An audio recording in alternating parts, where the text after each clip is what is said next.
Assalamualaikum, selamat sejahtera. Bertemu lagi kita dalam TOC Foundation Program. Saya Harun Zainal. Kita dah masuk pada topik yang terakhir untuk bab 7 dan secara automatiknya kita pun dah berada di topik yang terakhir untuk kita punya TOC Foundation Program jilid 1.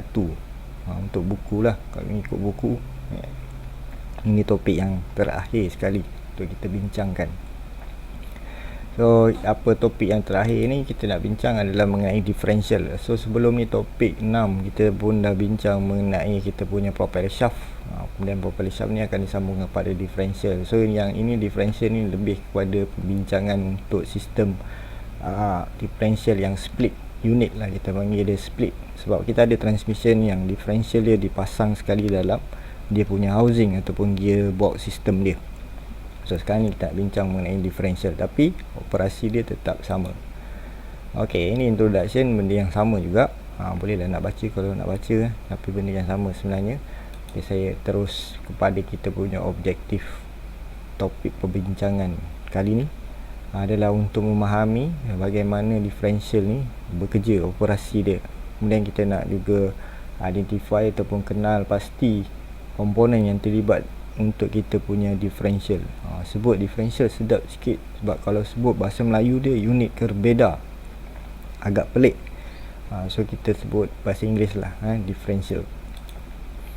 Right, so ini adalah differential. Ini dia punya penerangan lah. A set of various size of gear that is assembled together to provide smooth vehicle operation during cornering by allowing the two wheels to rotate at different speed. Okay, so secara kasar, secara asas ni untuk kita faham kenapa kita perlukan differential ni, sebab setiap kali kita ambil seleko ataupun corner, kita nak ada satu benda yang boleh kawal speed ataupun kelajuan tayar kita. Kalau tayar kita dua-dua tu, contoh kita ambil corner ataupun ambil seleko, tayar bahagian dalam seleko kita nak dia perlahan berbanding tayar yang di luar seleko, supaya dia boleh balance untuk kita ambil corner tu. So kalau dua-dua tayar pun sama kelajuan dia, so apa yang jadi, kita akan skid. So kita akan skidding lah, kita panggil drifting.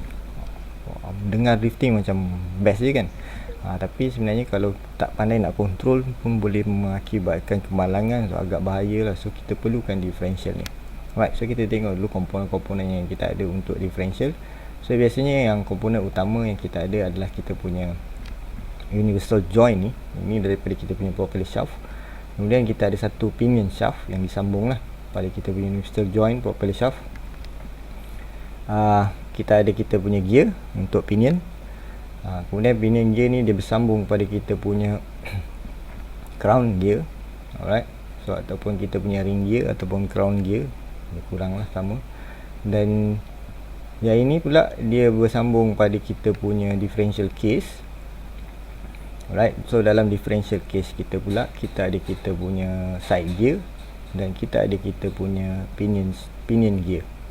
So pinion gear lah dengan side gear ni lah yang akan membuatkan pergerakan tayar tu ataupun kelajuan tayar tu menjadi berbeza. Sebab tu dia panggil differential. Dia differentkan speed tu. Yang lain-lain tu macam biasalah, kita adalah kita punya shaft untuk side gear. Yang ini shaft ni untuk sambung lah pada kita punya sistem tayar.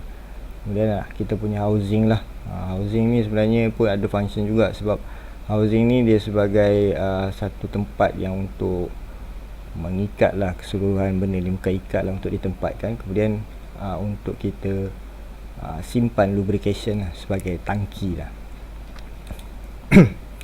Okay, so dia punya power flow, so daripada drive shaft ataupun daripada kita punya propeller shaft, dia akan transfer pergi kepada kita punya drive pinion gear. Tadi saya tunjuk pinion shaft tu. So pinion gear ni pula dia akan rotate ring, sebab dia melekat bersama. So pada kita punya differential case, dan daripada differential case tu dia akan masuk pada kita punya, ataupun dia akan teruskan dia punya power flow kepada kita punya pinion gear dan kepada kita punya side gear. So the ring gear together with the differential carrier drive the two axle that are splined inside the axle shaft gear. and the drive axle drive the two wheel. So maksudnya inilah, so dia pusing, yang ini dia pun, yang ni pun pusing kalau keadaan terus, tak ada belok-belok, tak ada masuk seleko, so dia akan pusingkan kita punya side gear ni sama, dan secara automatic axle shaft ni pun berpusing dan tayar pun berpusing. Itulah dia punya power flow lah sebenarnya. Alright, so ini dia punya operation bila dia in straight direction. Pinion gear does not rotate at this stage and only the two side gear are rotating.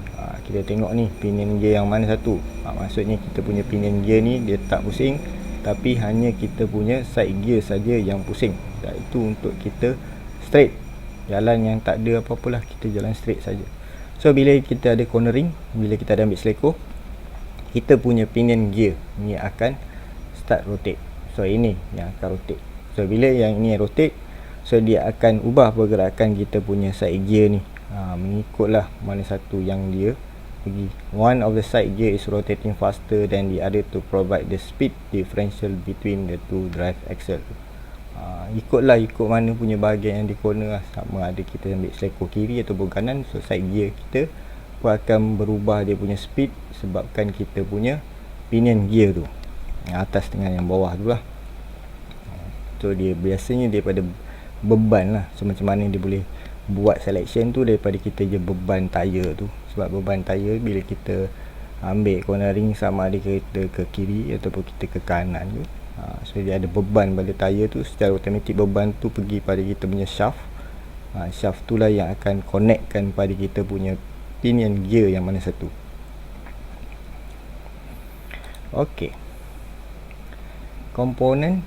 Yang ni komponen tadi saya dah pun bagi tahu, tapi yang ini dia bagi tahulah kat kita sebenarnya explanation lah apa sebenarnya pinion gear tu. Dia punya function untuk receive power daripada drive line that is directly meshed with the ring gear. So ini kita punya pinion lah, drive pinion yang daripada kita punya propeller shaft. So daripada propeller shaft tu lah yang dia akan terima power. Kemudian dia akan pergi pada kita punya ring gear ataupun ground. Ring gear pula dia akan receive power daripada drive pinion, dan kemudian dia akan rotate together dengan differential case ataupun carrier. Sebelum dalam tu ada lagi komponen. So axle shaft ni pula yang untuk pusingkan tayar. Drive the two axle that is connected via spline that provide equal speed to the drive axle when the vehicle is moving in the straight direction. Ini kita punya side gear.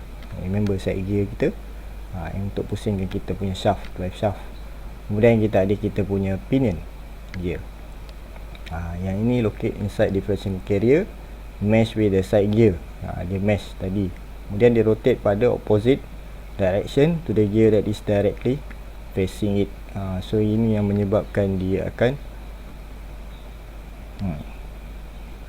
kalau yang ini pusing, contoh dia pusing ke sini, yang ini akan pusing ke sini, so dia akan mengakibatkan satu bahagian tu pusing akan jadi perlahan lah, dan satu bahagian lagi akan pusing laju. So itulah maksud dia kat situ. Okay, alright, kemudian sambung. Kita ada axle shaft spline inside the differential side gear that transmit the power to the driving wheel. So yang inilah, so dia akan bersambung lah pada tayar kenderaan. Kemudian kita ada differential carrier. Kita punya bolted to the ring gear that carries the two differential pinion gear dan side gear. Ini yang carrier lah, yang daripada ring tu kemudian kepada carrier, yang dalam dia kita ada kita punya side gear dengan pinion gear tadi tu. Kemudian kita ada kita punya housing.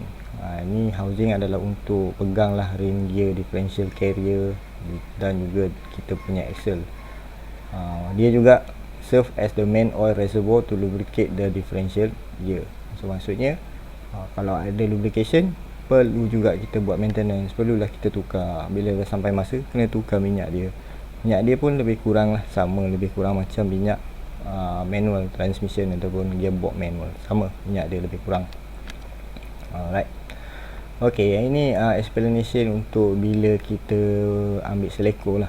So when vehicle is turned, bila kita ambil seleko, tayar bahagian luar, ok, kalau kita tengok from outer of the radius has to cover a large distance as compared to the inner wheel, which is the inner radius.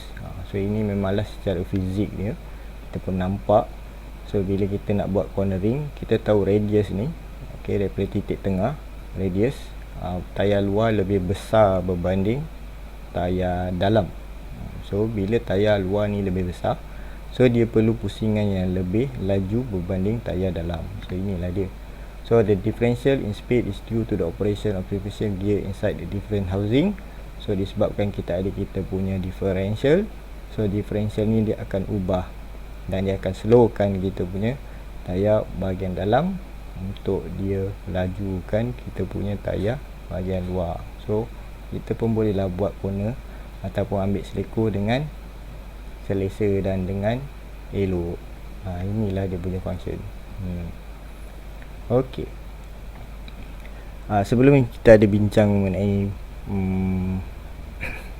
kita punya ratio power flow ataupun kita punya gearbox ratio. Gearbox contoh speed 1, speed number 1, kita punya ratio lebih kurang dalam 4:1. Maksudnya RPM 1000, kita punya output mungkin akan jadi rendah sikit. Maksudnya dia akan turun, tapi dia punya torque tinggi. Alright, so itu daripada gearbox system kita. Tapi memandangkan gearbox system kita ni dia bersambung pada propeller shaft, dan propeller shaft pula akan pusing kita punya differential. So secara automatic differential ni kita panggil dia sebagai final gear reduction. Dia macam motosikal lah. Motosikal kita ada rantai, kita ada sprocket kita dekat luar tu, itu adalah kita punya final gear reduction. So dia ada dia punya ratio juga. Sebab mana ratio tu kita kira daripada kita punya drive pinion gear dengan kita punya crown gear. So itu adalah kita punya output. So untuk kita tengoklah pusingan. Alright. So the purpose of final gear reduction is to reduce the engine RPM by increase the rotational torque. So rotational ratio between the drive shaft or output shaft from the transmission and revolution of wheel will exist, and this is called final drive ratio. So inilah final drive ratio yang sebenarnya daripada pusingan tayar tu lah. Kita nak kira sampai, kalau ikutkan sampai ke pusingan tayar tu, daripada pusingan enjin ke pusingan tayar. The final drive can be calculated by dividing the total number of teeth in the ring over the total number of teeth in the pinion gear. Macam saya bagi tahu tadilah, maksud dia sini driven overdrive. Maksudnya driven overdrive, yang memacu, yang dipacu bahagi dengan yang memacu, lebih kurang macam tu. So a typical automobile will have a final drive ratio between 3.5 to 5.1. So ini dia punya ratio lah. Yang ini dia dah kebanyakan kebiasaannya kita ada kita punya 3.1. So maksudnya kita kena tambah lah dengan ratio yang ni.